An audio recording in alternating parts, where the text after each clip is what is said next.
Bismillahirrahmanirrahim. Kalau orang Inggris bertemu dengan orang Inggris, mereka mengatakan, "How are you?" Kalau orang Arab bertemu orang Arab, mereka mengatakan, "Kaif halu?"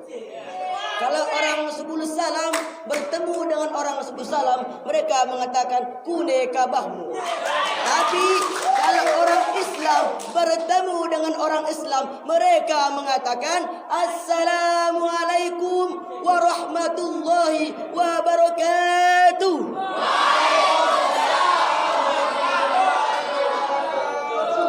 Alhamdulillahilladzi khalaqal mauta wal hayata liyabluwakum ayyukum ahsanu amala. Asyhadu an la ilaha illallah wa asyhadu anna Muhammadan abduhu wa rasuluh alladzi la nabiyya ba'dah. Indah pun kata-kata seorang pujangga yang dilantunkan dari hati yang paling dalam. Apa katanya? Aku sanggup tidak makan 3 hari, dek. Aku sanggup tidak minum 3 hari, dek. Tetapi aku tidak sanggup jikalau tidak melihatmu 1 detik pun. Indah kata tersebut. Tetapi lebih indah lagi jikalau kita memuja dan memuji Allah Subhanahu wa ta'ala, yang dimana Allah yang telah menciptakan manusia dengan berbagai macam bentuk. Ada yang Allah ciptakan kurus tapi panjang. Ada yang Allah ciptakan gendut tapi kurus. Ada yang Allah ciptakan hitam tapi manis. Ada yang Allah ciptakan putih tapi bulat. Semua Allah ciptakan dengan berbagai bentuk. Untuk itu kita sebagai hamba sepatutnya bersyukur kepada Allah Subhanahu wa ta'ala dengan mengucapkan Alhamdulillah, Alhamdulillah, Alhamdulillah. Kemudian selawat beriringan dengan salam, marilah senantiasa kita hadapkan kepada seorang pemimpin yang mahir dalam pemimpin, seorang pejuang yang semangat juangnya sangat dahsyat. Dialah idola kita, kekasih kita, baginda Nabi besar Muhammad sallallahu alaihi wasallam, yang telah menarik umatnya dari alam jahiliyah ke alam Islamiyah, sehingga kita dapat merasakan indahnya hidup dengan iman dan Islam. Kemudian saya selaku santri, bukan pula Valentina Rossi dan bukan pula Pak Messi, apalagi Ronaldowati, tidak akan lupa mengatakan kata-kata penghormatan saya. Al-Mukarram, Syekhul Kiram wal Muhtaram Abi selaku pimpinan Dayah Mini Aceh beserta keluarga. Mudah-mudahan Allah Subhanahu wa ta'ala meringankan urusannya, melapangkan rezekinya dan memudahkan langkahnya. Amin amin rabbal alamin. Para dewan hakim yang arif dan bijaksana dan yang saya hormati, abang-abang Osdam yang telah sudi kiranya meluangkan waktunya demi menegakkan peraturan Dayah Mini Aceh. Dan yang saya segani, para peserta lomba nantinya akan jadi saingan dengan saya. Dan yang saya cintai, para teman-teman seperjuangan. Adapun saya berdiri di sini bukan hanya menampakkan wajah saya yang gaya sahrukan, akan tetapi berdiri saya di sini guna dan tujuan membawakan sebuah patah kata yang akan saya patah-patahkan menjadi beberapa kata dan akan saya susun menjadi beberapa kata, dan akan saya beri judul Pemuda Penerus Bangsa.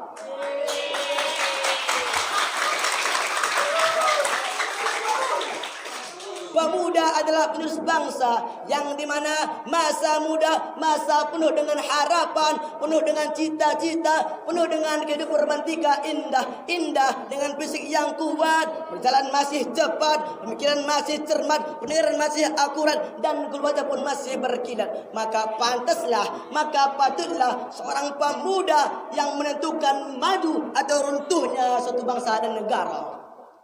Hadirin, untuk menjadi pemimpin pemuda yang kuat, yang hebat dan yang beramal ialah tentu ada beberapa kelemahan yang harus dihindari. Bapak Profesor Dr. Handus B.J. Habibie mengatakan ada 5 kelemahan yang harus dihindari. Yang pertama, lemah harta miskin. Yang kedua, lemah fisik sakit. Yang ketiga, lemah ilmu, bodoh, tolol, goblok, nggak ada otak. Dan yang keempat, lemah semangat juang, lesu, loyo, mirip seperti bonsai, hidup segan mati tak mau. Dan yang kelima, kelemahan yang paling ditakutkan adalah kelemahan, lemah dalam iman, lemah dalam adab dan akhlak. Lemah dan lemah. Apa obatnya? Paramek, bodrek, konimek, nehi. Obatnya hanya bertakwa kepada Allah Subhanahu wa ta'ala.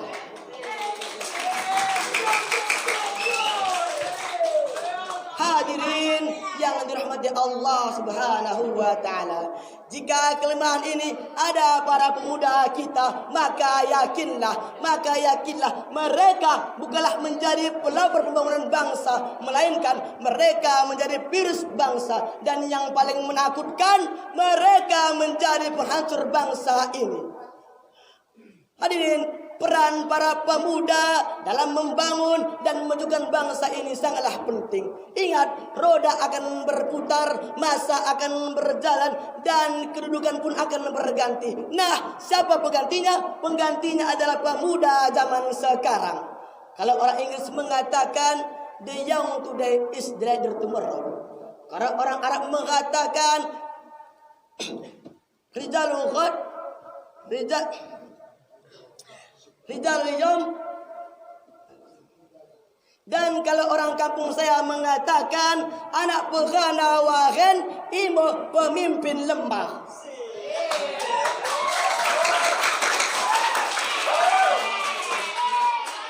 Kemudian kita selaku pemimpin harus mempersiapkan diri kita agar menjadi pemimpin yang beriman dan pemimpin yang dicintai rakyat. Untuk menjadi pemimpin yang dicintai rakyat, tentu kita harus berjuang meraih gelar cinta rakyat. Tentu untuk mencari pemimpin yang dicintai rakyat tidak semudah memberikan telapak tangan. Pasti ada yang namanya tantangan, rintangan, dan ujian. Seperti Roma pernah mengatakan, berjuang sekuat tenaga. Tetapi jangan lupa, perjuangan harus pula disertai doa. Rintangan sudah pasti ada. Hadapilah semua dengan tabah, juga dengan kebesaran jiwa. Berjuang sekuat tenaga demi mencapai cita-cita menjadi pemimpin yang dicintai rakyat. Tapi jangan lupa, tapi ingat, setiap kita berjuang pasti ada yang namanya tantangan, rintangan, dan godaan. Baik dia dari manusia, lebih-lebih dari setan. Sebagaimana Allah mengatakan dalam Al-Quran, A'udzu billahi minasy syaithanir rajim. Bismillahirrahmanirrahim. Tsumma la'atiyannahum min baini aydihim wa min khalfihim wa an aymanihim wa an syama'ilihim. Kemudian aku akan mendatangi mereka, kata setan, baik dari depan, dari belakang, dari samping kanan, dan dari samping kiri mereka. Hadirin dan para dewan juri yang dirahmati Allah Subhanahu wa ta'ala, kalau kita bandingkan, kalau kita perhatikan perbedaan pemuda zaman sekarang dengan pemuda zaman dahulu, sangatlah jauh perbedaannya.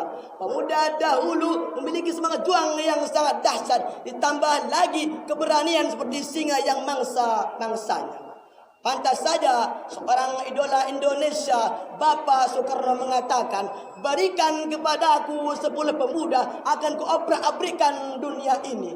Dan ditambah lagi dengan patah Arab mengatakan, himmatur rijal wa diskutu jibal. Semangat para pemuda dapat meruntuhkan gunung yang tinggi.